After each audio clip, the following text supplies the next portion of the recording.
Така, продължаваме с следващата част от проповедта на планината.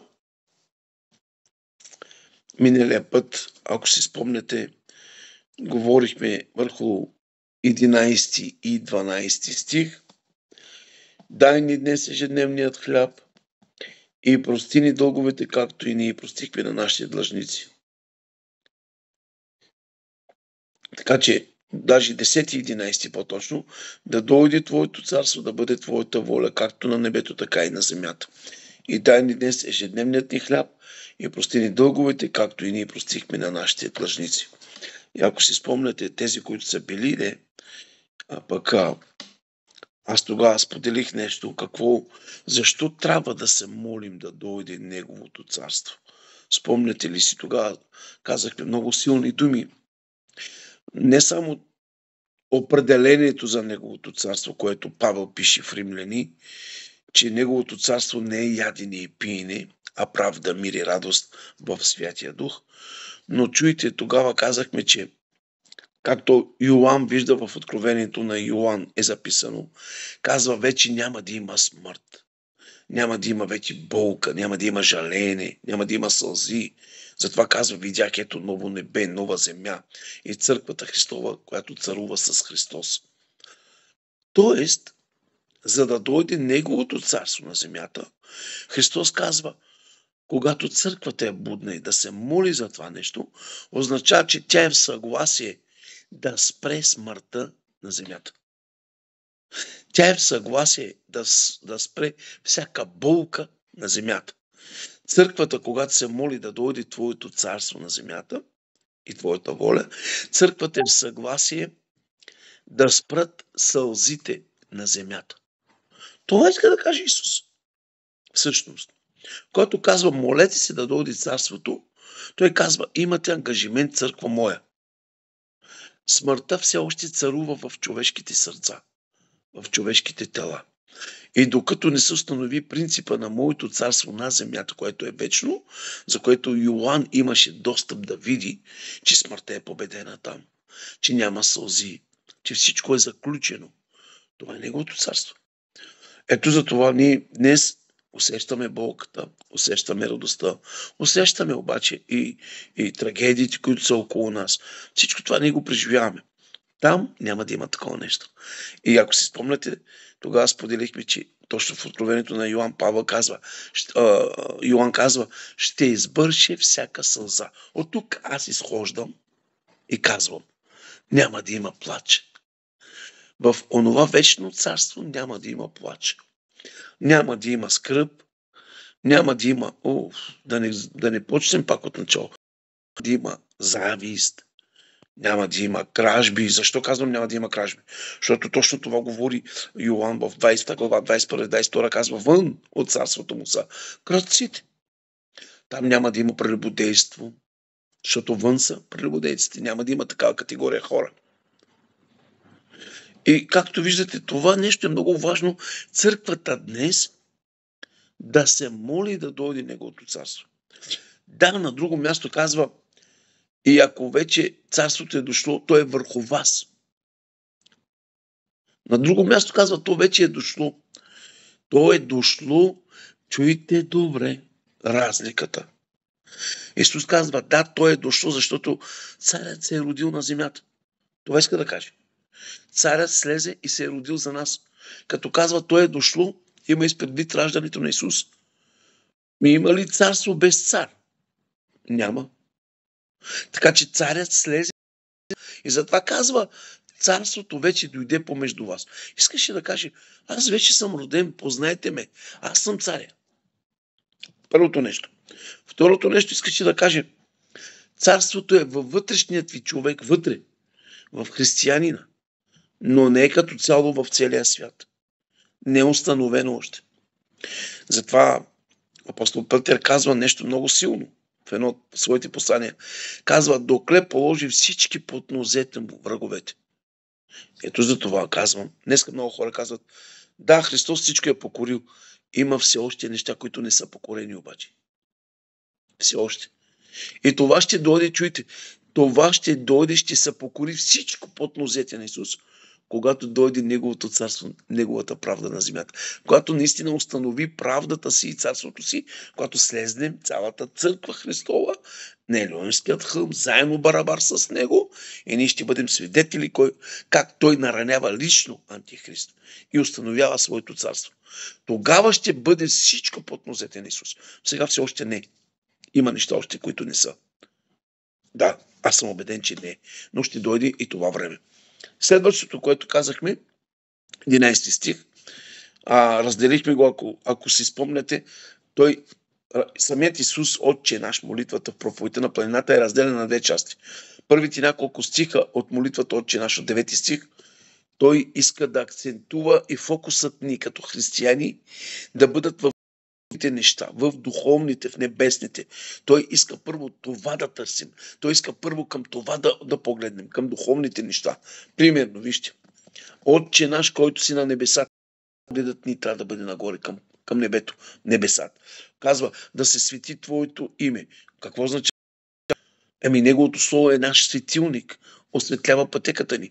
А самият той казва, аз съм Словото. Неговото име е Неговото слово. И казахме тогава, ако си спомняте, че Неговото име, те от страх евреите не го споменат и не го пишат. Истинското име е Яхве, Йова. Но Авраам беше безстрашен, каза, синко, Йова Ире. Той изповедали името на своя Бог. И така, вижте, все духовни неща има. Да дойде Твоето царство. И в един момент, в 11 стих, обръща вниманието ни и към земните ни потребности. Значи 2 стиха, 3, погледът, фокусът на църквата трябва да бъде към небесните неща, които са по-важни. И след това и веднага казва, помислих и за вашите нужди. Спокойно, църкво, и за вас помислих. В 11 стих казва, дай ни днес ежедневният ти хляб. Тоест, Исус не обръща внимание само за духовните неща. Той знае, че ние сме в плът. Тази земя имаме нужда от храна, облекло, и за това е помислил. Затова казва даже и в молитвата не е грешно да го споделите. Защото, както и Павел казва, всичко е от Него, чрез Него и за Него. Дори насъщният ни хляб, той е от Него. Защо казвам от Него? Той ни е дал сила, той ни е благословил с благодат, да заработим, да изкараме, да купим, да прехраним децата си и нас. Това всичко е от Господа. Ако Бог ти не даде силите, ако, не дай Боже, ако сме тръщнати на легло, айди и работи, айди съхрани. Няма как. Това е принципа на царството, което трябва винаги, не напразно, на трапезата трябва да научим децата да благодарят за хляба. Не напразно. А не будь Бог хвостином, чормагите хляб. Отче наш, благодарим ти. Това е достатъчно за хляба. Показваш любовта, показваш благодарността си, показваш зависимостта си от Него, дори за хляба. Нека Бог да ни благослави. И не само това, вижте, казва, в 11 си казахме, това са нашите физически потребности и като казва, дай ни днес ежедневният ни хляб, това не е материалното богатство, за което трябва да се молиш, а това е за ежедневието, което ти е необходимо. А всичко останало, казва, ще ти се прибави, ако търсим първо горното. Бог да ни благославя. И в съгласие с Отче наш, ако поставим, казахме, ако си спомняте, ако поставим поклонението на Бога на първо място в живота ни, нашето поклонение, нашият живот, нашето хваление на първо място, ако го поставим, можем да бъдем сигурни, че молбите ни за всяка друга земна грижа ще бъдат снабдени. Но той иска поклонение, хваление. Днеска на работа говорих с едни наши хора и вчера. На църквата той остави само едно важно нещо. Да се покланя и да го хвали. Знаете ли защо? Защото имам един ученик, който обучавам в момента. Лично се занимавам. На него му казах следното. Занимавам се с него за служител, говоря. Подготвям го за служител този човек. И му казах, запомни нещо от мен. С поклонението си и с хвалението си ти не само показваш любовта и покорността си към Бога. Не само показваш вярата си през каквото и да преминеш. Но ти говориш и на Сатана. Припомняш му какъв е бил в небето, но му припомняш сега и какъв е на земята. Победен враг. С твоето хваление. че той беше най-добрият хвалител в небето. И с твоето поклонение, с твоето хваление ти говориш и на стана.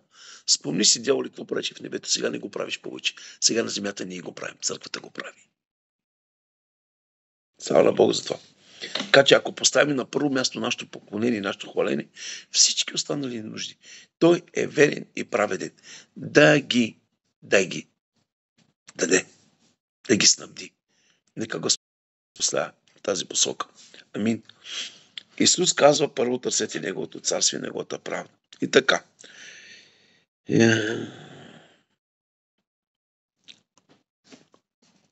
И сега аз искам веднага да минем във втората част на Дай ни днес ежедневният ни хляб и там казахме следното. И прости ни дълговете, както и ние простихме на нашите длъжници. Ако си спомняте тогава, не само да се молим за дай ми, но Христос очаква и ние да даваме. И едно от нещата, които трябва да даваме, това е прошката. Това е много важно нещо. Молитва за прошка. Евангелието много казва, прости ни дълговете даже. И ако си спомняте, дали нашият баща затваря ушите си понякога, когато го моли на нас? Не вярвам. Винаги ушите му са отворени. Освен ако, както казва пророк Исаия 59 глава. Но вашите беззакония са причина да не чува и да не вижда. Беззаконията са причина. Грехът е причина не чува. Напротив, аз отивам малко по-далече. Така не се тълкува Исаия. Не, че не чува Бог. Той чува, но не отговаря. Ето това е разликата. Иначе той всичко чува, но не отговаря. Защото не отговаря на греха, не отговаря на покварата, не отговаря на неща, на пороците. Не отговаря. Но ги чува, но ги вижда. Нека Бог да ни благослави. Само това, чуйте, тайната, втората част на стиха казва. И прости ни дълговете, както и ние простихме. Простихме. Тук Исус казва, за да ни прости Бог, ние трябва да прощаваме на другите. Много хора мислят, че ще могат някакси да издокарат. Много хора мислят, че ще излъжат малко Бога, като го молят да им прости, ама те без да имат нагласата да прощават. Няма Бог как да бъде излъган. Да, Той ще ти прости. Аз съм сигурен. Но казва Библията, не обезвинява виновника. Ако не имаме задръжки към някой, към ближен, без значение към който иде. Пак казвам, не че той не е готов да ни прости. Той е в състояние винаги да прощава на децата си. Но тогава, в духовния свят, който ние не го виждаме, а ние сме всеки ден в една борба. Знаете ли, ако той го направи автоматически, Сатана ще почне да обвинява Бога. Ще каже, ти си лицеприятен Бог, ти не си праведен Бог. Той си в греховете си, той живее в греховете си. И не прощава, и не се е покал, а ти му прощаваш. Той винаги иска да му простиш. Той винаги иска да ни прости. Но чака нашата изповед. Затова има един псалом, който много го обичам аз. Там Давид се моли и казва: блажен онзи човек, чието престъпления са простени и чието грях е отнет. Амин. Бог ни оказва помощ и в това отношение, както казва и в последната част на молитвата, Той ни подсказва. Вижте как ни подсказва. Както и ние простихме. Той ни подсказва. Припомни му за нещата, които ти си направил. Не, че той забравя, но като му припомняш, това носи удоволствие в сърцето. Защото по този начин той разбира, че ти не си един ден при него, 2 дена вън от него, а ти постоянстваш в него, като му припомниш. И така, 6-та точка, тези, които пишат, това беше до 5-та точка. 6-та точка е помощ, за да се стремим към праведност. Благи, така ли? 5-та ли бяхме? Последния път до 5-та. Да, браво. Сега пишете си 6-та точка. Помощ, за да се стремим към праведност. Тоест, имаме нужда от Неговата помощ, за да се стремим към праведност.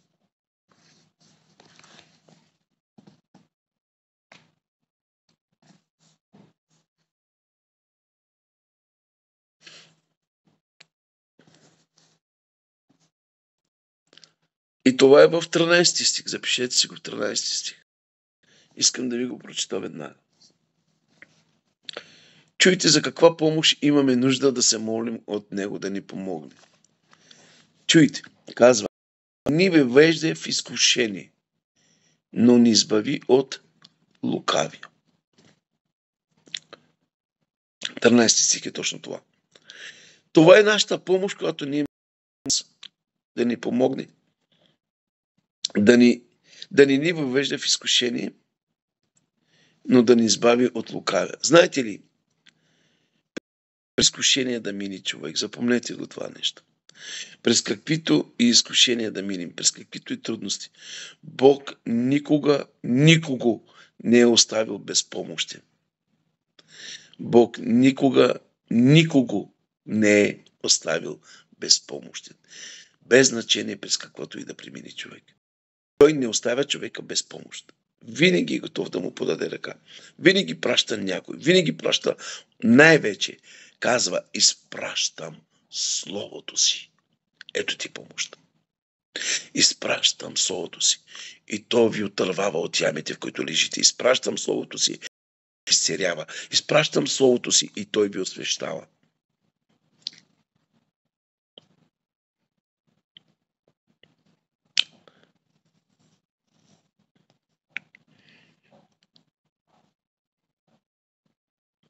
Бог никога не ни помага в това ние да съгрешим.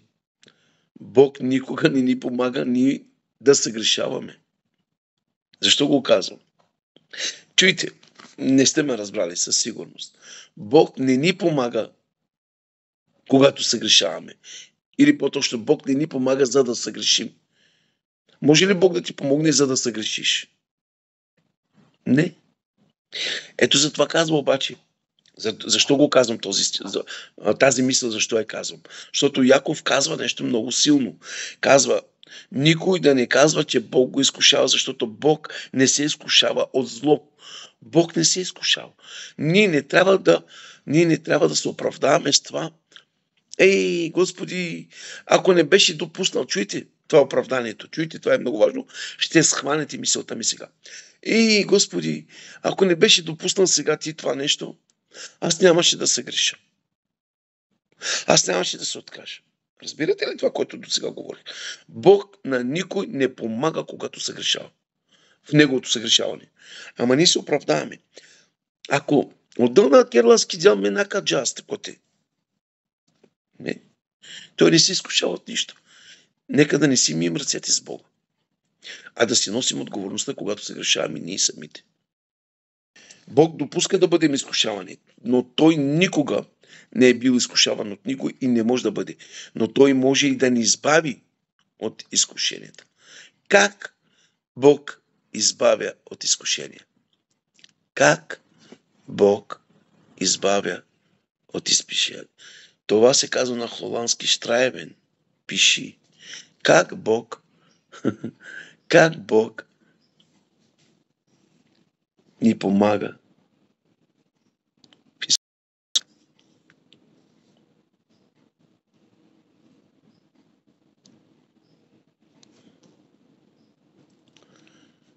Как мислите? Как Бог ни помага в изкушенията, да не бъдем изкушавани? Как Бог ни помага да преодолеем изкушението? Как? Като ни прави силни. Нали казахме Словото? Как? Нали казахме преди Словото? Така. Чуйте. Как Бог ни помага.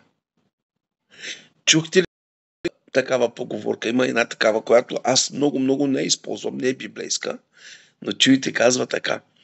Помогни си сам, за да ти помогне и Бог. Чухте ли такава поговорка? Помогни си сам, за да ти помогне и Бог.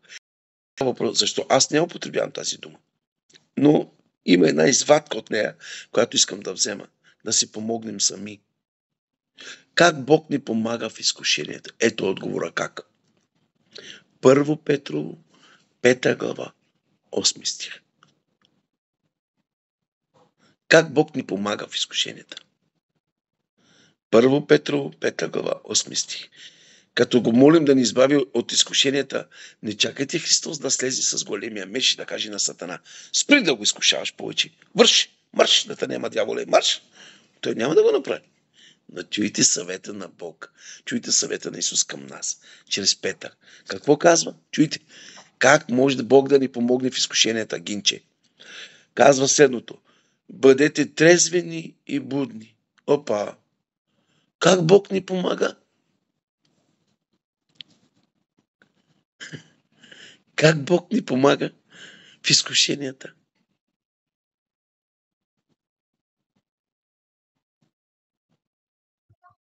Ме мислина, че Дие Исус ка нас не изкушимяни пустиня пела и на изкушаваните той помага. Как? Понеже самия той беше изкушаван. До тук добре. Как обаче? Практически. Как ни помага в изкушенията? Авела, во марна песата, раменги. Па. Бъдете трезвени и будни. Към кого се обръщайте? Към нас, към кого? На Бог. Да бъдем трезвени и будни. Казва да противостоим на дявол. Браво. Как ни помага в изкушенията? В изкушенията той ни мотивира. Той ни мотивира пълна. Внимавай. И аз минах през това. Ето как ни помага. Изкушеният, как помага на изкушените. Казва: внимавай, аз минах през това. Ще успееш. Не се отчаивай. Не се предавай. И аз го минах това. Бъди буден. Ето как ни помага. Като обръщаме внимание на себе си ние. Така ни помага. Након бешела, нашти, не мога помочи. Девола помаги, не маги. Много съм изкушена. Пабарла цигара. Много съм изкушен. Втарла и бира.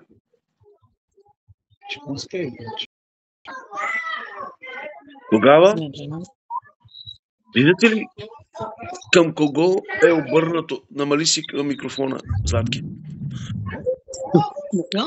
Да. Сега разбрахте ли към кого е обърнато акцента, към кого обръща Исус? Много е лесно да уповаваме на Исус, той да прави всичко. Ама много. Такова царство супер. Такъв Господ супер. Той е такъв. А нашата част къде е? Те искам да сванете мисълта. Много ви моля. Това е много важно. Защото днеска знаете ли колко хора се оправдават? Ами не мога, пастори. Подадох се, изкуших се и запалих цигара. Извинявай. Ти чакаш Господ да слезне, да си сложи ръката на устата, да не запалиш цигара ли? Казвам: и бъди внимателен ти, бе. На когото се продадеш, на него ставаш роб, казва Библията. Аджибас, как ти помага Бог? Като те мотивира ти да се съпротивиш на дявола. Казва: съпротивете си на него и той ще бяга от вас. Най-лесното чакаш Исус да дойде с големия меч. Ами нашата част къде е? Къде е частта на църквата? Сега разбрахте ли, както тя каза, Златка каза, че да изкушавам във всичко, помага на изкушените. Как? С примера си. Че не се е предал, че не се подаде, че изговаряше слово, че гледаше към него, че уповаваше на Божите обещания. Това иска Бог. Като казва: бъдете будни, това означава словото в мен ли е, когато съм в изпит? Изговарям ли неговото слово? Както един старец каза, нали, Гинче, помниш проповедта? Няма да е все така. Говори на душата си. Няма да е все така. Ще дойде слънце на моята улица. Няма да е все така. Да, Матея 4 глава от 1 до 11 стих Сатана се опитва да изкуша Христос, който е съвършеният. Каква е целта на дявола в изкушенията? Следващата точка. Не знам при вас там. Каква е целта на дявола в изкушенията? Има цел. И тя е много проста и много логично да го разберем. В изкушенията Сатана има цел да те отклони от Христос. Нищо друго. Нищо друго да те отклони от Христос и от вярата.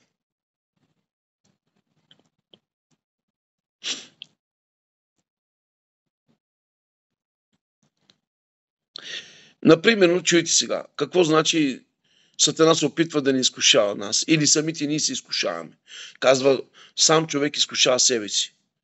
Плътта също изкушава. Желанията, нека да не ги подминим. Вътрешните копнежи и вътрешните желания също могат да бъдат обект и причина да бъдеш изкушаван. Вътрешните желания, на които много малко християни обръщаме внимание и фърляме топката си, да ни изкушава. А в същото време дълбоко в нас имаме някакви наши лични решения, които са грешни, които са съперничество с някой друг дори, може да имаш. За успех, ако щеш дори. И вижте, Сатана го знае това нещо, защото да те изкушава.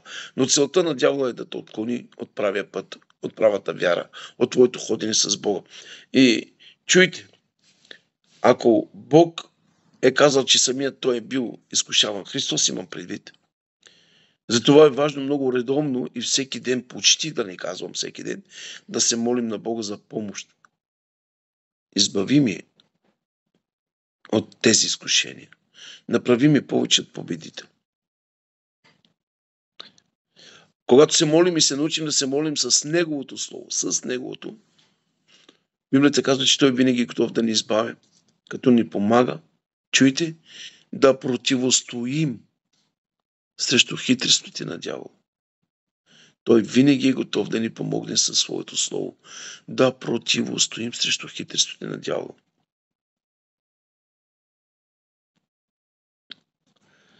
И като казваме за изкушенията, чуйте сега, има нещо много интересно.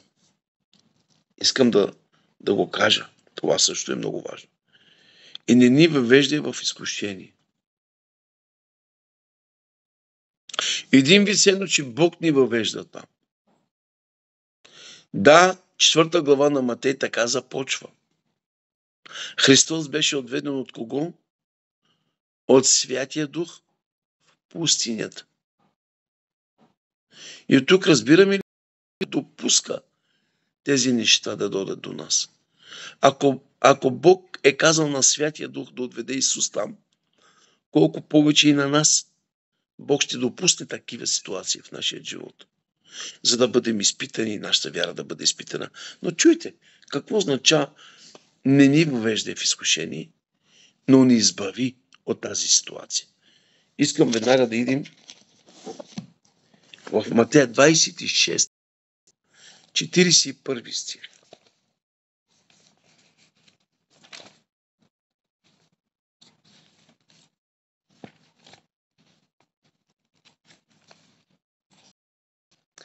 И вижте, там се казва следното.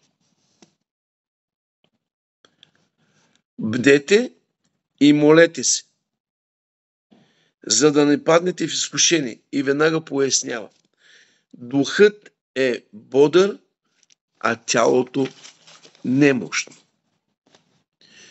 Бдете и се молете, за да не паднете в изкушение. И сега, отговора да преминем успешно през изкушенията. Не да ги избегнем, а да преминем, както Христос преминал, е молитвата, пребъдването. Това правиш Исус. По цяла вечер се молиш. Така ли беше? И това му помагаше на другия ден във всичките негови изкушения от света. Нека Бог да ни благослави тази насока. И вижте, не само това, но продължава казва, вижте, пак ще го прочетем. Бдете и молете се. Не паднете в изкушение. Духът е бодър. Тоест, Сатана се стреми в изкушенията предимно до в тялото. Пак го запомнете. В тялото. Откъде съм убеден ли? 4 глава на Матея пак ще идем. 40 дена той не закачи Исус. Но при първата поява на глад в тялото на Исус, тогава дойде Сатана. Хайде, направи камъните хляб. Що? Тялото на човекът Исус имаше нужда. И от тук разбирам нещо. Изкушението идва поради желанията на тялото, а не на духът. Ето затова трябва да кажем, да внимаваме в нашите мисли, какви са моите намерения, да внимавам какви са моите думи, какви са моите подбуди. Сега искам да ударя една голяма скоба. Като казвам така, веднага някак си мислим за негативните неща. Какви са ми мислите? Може би да крада, може би да излъжа, може би да прелюбодействам, желая се лоши работи. Чуйте, аз имам малко и друг отговор обаче. Ами, какво да кажа, че мога да допусна изкушението да ме завладее, да стана първенец? Изкушението да завладее тялото ми, сърцето ми, будите ми, да стана водач. А Бог не ме е предизвикал. Ама изкушението да стана известен е голяма работа. Понякога гледаме на изкушенията само от към нашата му страна. Но има и изкушения, които са предизвикани плътските ни намерения и желания в уща и наречената добра посока в Христос. Ама в посока, която Бог не ни е казал да вървим, нито там. Ама изкушението ни доведе до там. И знаете ли това изкушение, което ние го призовем без да искаме, той идва, след това и каква разрушителна сила има в обществото? То, защото не сме разпознали изкушението, сме го приели и ние мислим, че това е от Бога, всичко е наред чест и това разрушава след това. Ето затова Петър, пак там отиваме, казва: внимавайте, бъдете будни, бъдете трезвени. Тоест, аз ако съм буден, ще знам къде ми е посоката, ще знам къде ми е мястото, ще знам какво трябва да върша. Ако съм буден, ако разбирам. Но ако не съм буден, тук се сещам за нещо. За един наш приятел, който вече е в небето. Опешус, Райковия. Разправяше преди много години, когато за първи път бях избягали за Белгия с зет Асен Герджиков. Нали, бях една команда там, една бригада. И стана въпрос, когато минахме там през това място, през тази държава, през този град, помниш ли? И Герджиков, защото ние работихме в Синтра всичките заедно. И Герджиков вика: Пешо, да ти кажа, не помня, защото пашлява с майчи, на жена. След известно време пак стигаме до някаква точка и Джамтре, батко, помниш когато ми не помня, защото... казал спакарате, че се пащо вас. Нищо не напомнил. Ето ти един, който не е бодър. Обратното на бодър е заспал. Това искам да кажа. Ако сме заспали, ние ще си влезнем в изкушенията. Такачка. Ако сме заспали. Нека Бог да ни благославя. Апостол Петър казва същото. Бъдете трезвени и будни. Противникът ви, дяволът, който е като рикащав, обикаля търси кого да погълне. 1 Петро 5 глава 8 стих. Сатана дори се опита, че самият Христос в 4 глава казахме.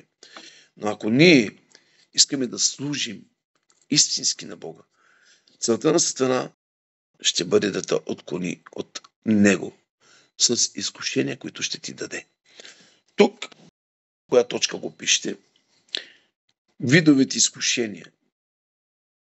Може би ще кажете: пасторе, какви сте? То е едно и също, едно. Ами има видови изкушения. Видови изкушения.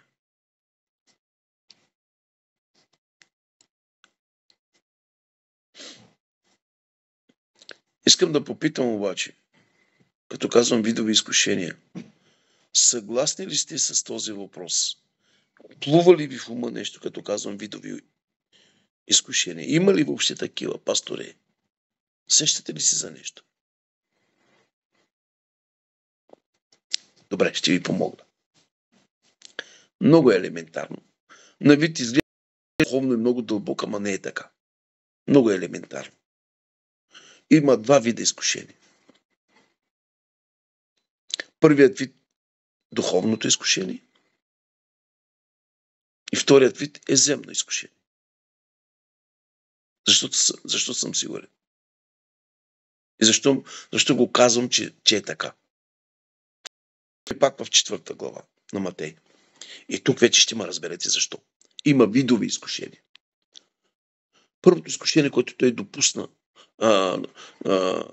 просто предложи на Исус, е земческото. Хляба. Тялото. Сатана знае винаги какво иска тялото. И според желанието на тялото ти предоставя такова изкушение.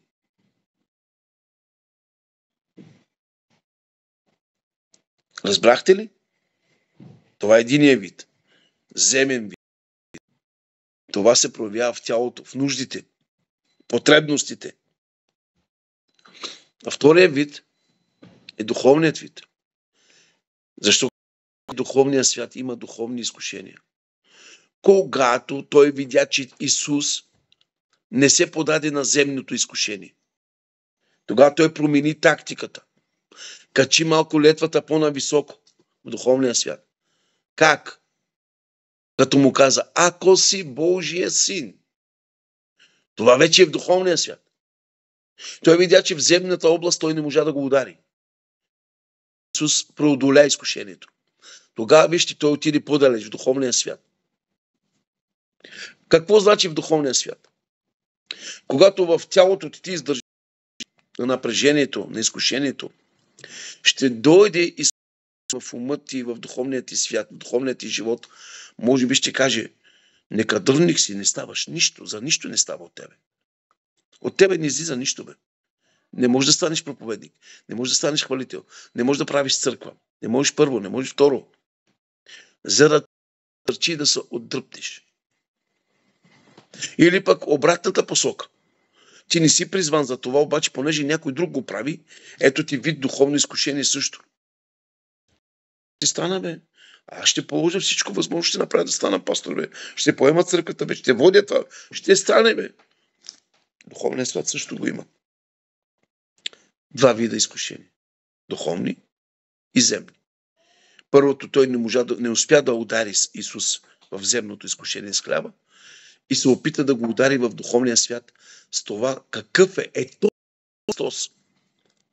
Какъв е той в Бога по-точно? Христос.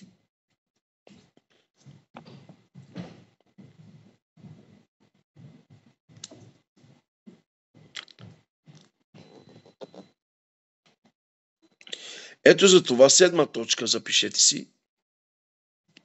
7 точка. Вярата ни в Бога е от изключително значение. Вярата ни в Бога е от изключително значение.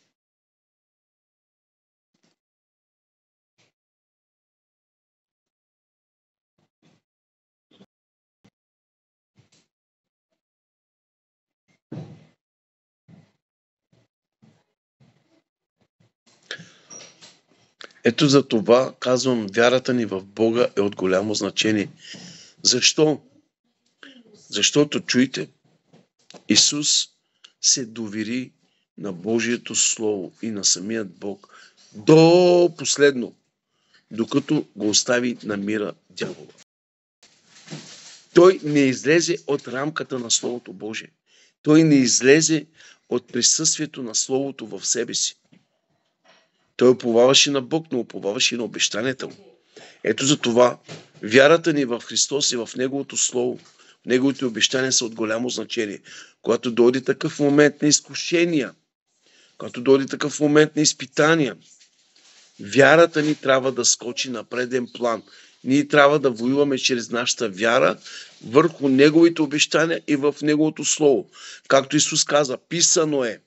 По същият начин в нашите изпитания, в нашата пустиня, в нашите изкушения, ние трябва да изговаряме Неговото Слово. Аз съм повече от победител. Говори на душата си. Говори, кажи, аз съм Божия дъщеря, аз съм Божий син. Няма да е все така. Гледай с надежда в бъдещето. Уповавай на Господа от все сърце, казва. И Той ще те избави. Тези неща, ние го знаем, Евреи го казва, че вярата идва от слушане на Божието Слово. Нали така? Вярата идва от слушане на Божието Слово. Но тук вече въпросът е дали има Божие Слово, това е друг въпрос. Дали има Божие Слово. Вярата идва от чуване на Слово. Ама дали в едно общество има Божие Слово, това е друг въпрос. Нали? За да придоби вяра обществото. Защото има Слово, ама има и Слово, гинче. Нали? Има и Слово, има и Слово. Едното те превързва към Христос и придобиваш вяра. Едното те превързва към пастора и казваш, обичам те, защото ти винаги ме галиш. Има Слово, има и Слово. Ако едно Слово не привдига вярата на отсрещната страна, ако едно Слово не го мотивира да продължи в вяра, през каквото и да премини, да знаеш, че там не ти е местото. Няма ли храна, няма ли Слово, което да привдига вярата ти? Някъде има само разказвачи. И как ще расте вярата? Само разказвачи. Но когато се проповядва Христос и когато има божествено откровение върху Неговото Слово, там расте вяра, с която ще можем да се противопоставим на дявола и той ще бяга от нас. Без вяра не може да го направим. Защото евреи точно това казва, че онези, които вярват и дохождат при Него и се молят да ни избави, да ни помага със Словото, казва Бог, тях възнаграждава. Тази вяра се възнаграждава. Тоест, пише ти оценка, че си преминал успешно изпита или изкушението. Нека Господ Бог да ни благослови в тази насока. И накрая, на последно, искам да завърша.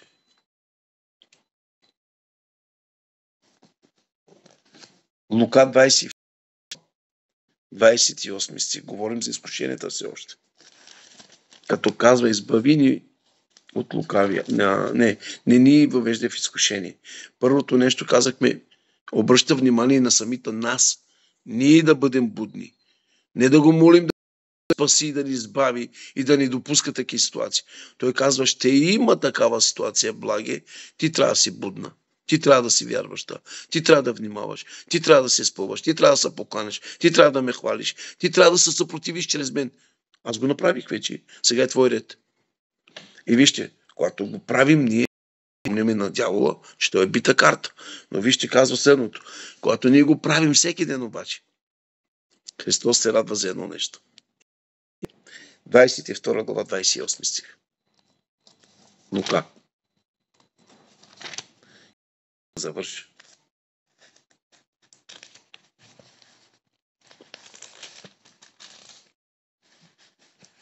И тези страници са много. Така. 22 глава, 28 стих. Така. Къде са тези стихове? Ето го. А вие сте онези, които устояхте с мене в моите изпитания. Тоест, в неговите изкушения. Тук говориш към учениците накрая, преди да се... Но това днес има сила. Това се отнася и за нас. Когато ние издържим на изкушенията, на изпитанията. Христос ти говори тогава на вярата, говори ти на сърцето, говори на самия тебе, каза, радвам се за теб, благи. Както аз издържах, така и ти сега издържа. И така показваш, че си в мене. Затова казва, а вие сте тези, които издържахте с мене. С Неговото Слово. Като казва мене, има предвид Словото. Че това Слово, което ти е помогнало по време на изкушението, това Слово, което ти е помогнало във време на изпитанието, Словото е самия Бог. И когато казва, издържахме, чрез Неговото Слово, ме издържахме заедно барабар с Него. Ние не излезнахме извън Него, ние бяхме с Него и в Него. И затова издържахме. Нека Господ да ни благославя. Ето за това казвам, че на това време той го каза на учениците, но днес го казва на нас. Тези, които сме в Неговото Слово, тези, които сме в самия Него, когато преминем през изпита, през изкушенията, чрез Неговото Слово, това идва автоматически в духовния свят, все едно, че Той ти говори на тебе, Златки. Бъди благословен, радвам се, Златки. Ти издържа с мене. Как? В изпита какво си говорила на дявола? В името на Исус писано е това, писано е това. Също с кого изговаряш? Кого поставяш пред Него? Поставяш самия Бог. Като казваш писано е, ти поставяш пред небесния, пред проблема самият Бог. Писаното слово е самия Бог. Казваш писано е, ти казваш оп, отпред стои Бог. Писано е, оп, отпред поставяш Бог. И проблема вижда Бог, той не вижда Ицо, той не вижда Гинка, не вижда Златка, проблема вижда Бог. Това е Неговото слово. И затова Исус казва, вие сте тези, които издържахте. Поради словото, което е във вас. И аз съм самото слово, и аз съм във вас. Ето за това искам да заключа отново с много кратко обобщение. 13 стих и 14 заедно. И не ни въвежда в изкушение, но ни избави от лукавия. Въвеждането в изкушенията, той не ни е обещал, че няма да има. Ще имаме. Но ни е обещал да бъде винаги с нас. Затова казва и апостолът. И самия Бог казва, с вас ще бъда до века. Къде? Дори в изпита. Къде? Дори в изкушението. Той е вътре, Святия Дух е вътре. Святия Дух е в тебе. В изкушенията, силата, която придобиваш, е чрез Святия Дух, който е в тебе. В изкушенията, мъдростта се проявява и изговаряш Неговото Слово, защото Словото е в тебе. И по този начин ти противостояваш. От едната страна, Святият ти Дух дава благодат и сила, от друга страна, напомня ти Неговото Слово, което да изговаряш. Писано е. Писано е. Нека Господ Бог да ни благославя. Не е голяма философия. Не е. Но понякога, чуйте, пророкът казва, людите ми гинат от нямане на знание, от неразбиране. И затова дяволът ни бие точно там, където не разбираме. Но където разбираме, той там не закача. Когато ние разберем, че има два вида изкушения и според мотивите на сърцето ни, според намеренията на нашето сърце, като види, тази придоби, виж, купи си нова перална. Не ме интересува, изкушена съм. Купи ми мъжо. Ама нямам пари. Бециде кредитека. Изкушението е голямо.